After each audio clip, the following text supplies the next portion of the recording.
Today, I bring you a truly special guest, Jane Wyker, a mid-80s powerhouse who embodies the spirit of self-discovery and inner peace. Now, Jane's journey is testament to the fact that it's never too late to embark on a path of self-love and healing. In this episode, we'll delve into her transformative experiences and uncover practical tips for cultivating inner well-being at any age. Oh, Jane, I've looked forward to our conversation.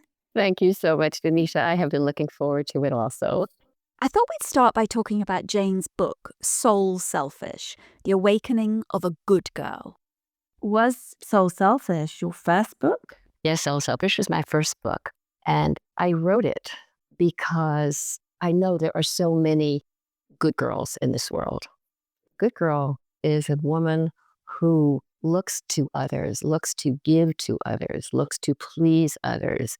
And it starts when she's very young. And I had a mother who was quite emotionally fragile and an older brother who was quite a, quote, bad boy.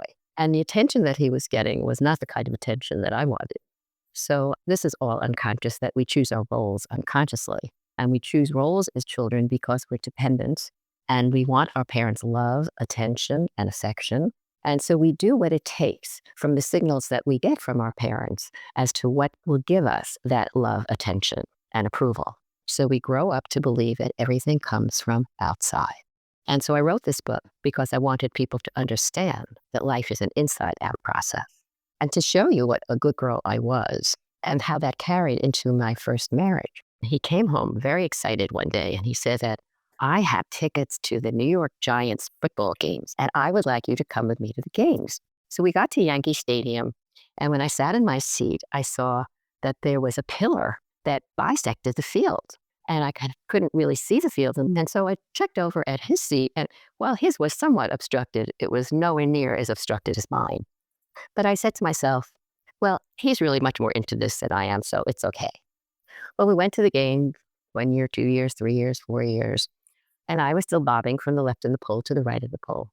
And I'm embarrassed to tell you, but I did that for 10 years.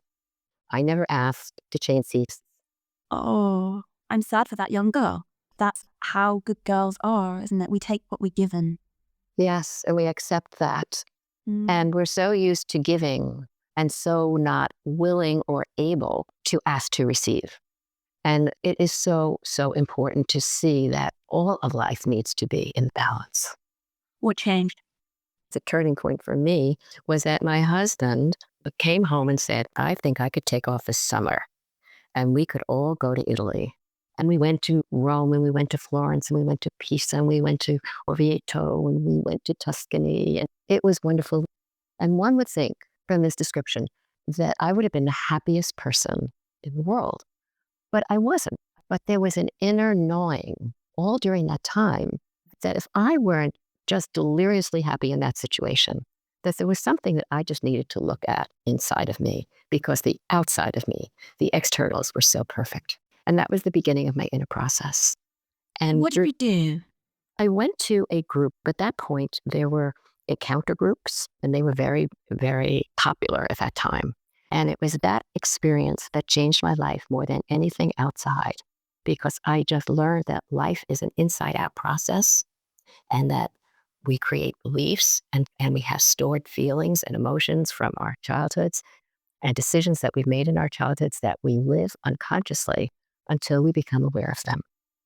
And the more that I became aware of them and the more that I began to delve inside of myself, the more that I felt freer and lighter and more able to speak for myself, to stand for myself, to know what I wanted. And as I grew into my inner self, I began to discover, well, what makes Jane happy? So it was a huge turning point. I feel as beautiful, perhaps even more beautiful than I ever have. And I think that so much of it is about self-love. And self-love is really what Soul Selfish is about. The more that I have unloaded and released painful feelings, angry feelings, fearful feelings, the more that I have developed my spiritual connection where every day I either journal or I just sit or I walk or I listen. I listen to myself every day. I call it inner housekeeping. Oh, I love that.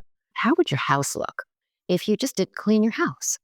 How would it look after a week? How would it look after a month? How would it look after 5 years? Well, we have an inner home, and every day we collect invisible baggage.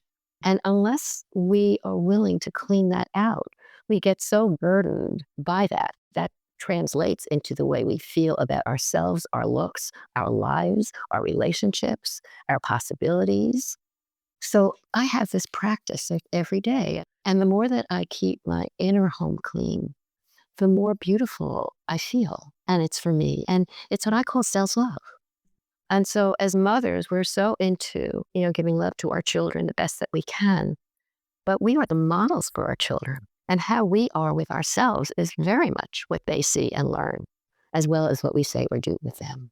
And even more importantly, it has such an effect upon how we feel every day and how we look every day and the energy that we have every day and the creativity available to us every day. Because the more that we cleanse ourselves, the more we have a flow of creative energy that can flow through us. I'm so grateful that you would bring this to listeners and myself, that inner housekeeping is far more important than actual outer housekeeping. I can't emphasize enough how much I believe that stored negative emotion is the source of so much of our unhappiness. And I say that what we think, what we feel, what we believe has so much to do with what we physicalize. And the more that you connect with what's inside of you and the more you release what is toxic inside of you, whether it be your thoughts or your emotions, the more free you are. Jane's first wisdom nugget about inner housekeeping is a big one, right? And her next one points us to learn to let go of our children. Letting go is also letting go of children. And I learned this. It was really interesting. I've had many teachers, but this teacher was my puppy. We had a litter of 4 puppies. But the time came where it was just necessary to begin to talk about that we can't have 6 dogs. And my husband at that time knew a woman who wanted a dog. And the woman came to the house and she chose one of the puppies. And Lizzie, the mother dog, immediately knew it. And this dog started running around the house looking for her dog until she was totally exhausted. And finally, she just crumped on the floor.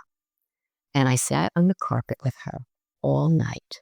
And that night, I realized that we all need to let go of our children. They will be in our care for a period of time. We teach them what we think they need to learn to be their own people and to create their own lives, and that is our job, to let go of them. And I have adult children, and they're all married, and they're all devoted to their wife and to their children or to their work. And I learned how to ask of them. That I gave to them, yes, and I will always give to them. But I also asked of them, and I asked them to help. And I see them now as they are, helping and participating and partnering in ways that I think happen out of my willingness to ask of them, not only give to them. What I love about Jane's perspectives on letting go is the flip she tells us about. She not only gives to her adult children, but she asks things of them. This allows for mature reciprocity, potentially. But I've got to be honest, there was a whole area I was desperate to ask Jane about. I'd have been upset with myself if I didn't find the ovaries to ask her what was on my mind. Sex as a woman in her 80s. Really, really moving to hear a spirit of a woman in her 80s, you, like with so much vibrancy and aliveness. I really imagine that it would be difficult to find peers, like age peers. Well, I have friends in their 70s, their 60s, and 50s. Mm-hmm. And it doesn't even come up that age. It's just about sharing where we are, who we are, what interests us. And fortunately, I'm very healthy. But I also believe that part of the reason that I'm healthy is that I've done a lot of this inner work and I'm not weighted down with emotional toxicity. Talk to me very quickly about dating, love, and sex in your 80s. Well, I am very pleased to talk to you about that, as I have created a marriage that is so beautiful. My first marriage was really difficult, and I did have a younger man in my life who became my lover. And that was such an important part of my life because my first marriage was not sexually connected or satisfying. And I grew into my sexuality in those years that I was on my own with this young man who was a really dear friend and sexual partner, and a man I knew I would never live with for the rest of my life, but was the perfect transition in my life. 12 years younger. And what I found was that my connection to my body changed dramatically. And I just loved the pleasure that my body gave me that I had never known in my first marriage. That is such a joy to me to experience every day, to be in my body, alive in my body. So that's something that many women need to work on because of the cultures in which we are born and raised and all of the attitudes about it. And pleasure of all kinds, whether it be the connectedness of friendship, whether it be the beauty of nature, whether it be music, art, theater, fashion, whatever, that we need to give time and honor to our pleasure. And our sexual pleasure is a great part of that. Exactly.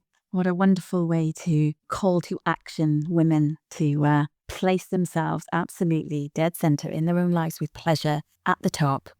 Oh, Jane, thank you so much. It's a glorious conversation. I'm so grateful. I am so grateful to Danusia. I have so enjoyed our time together.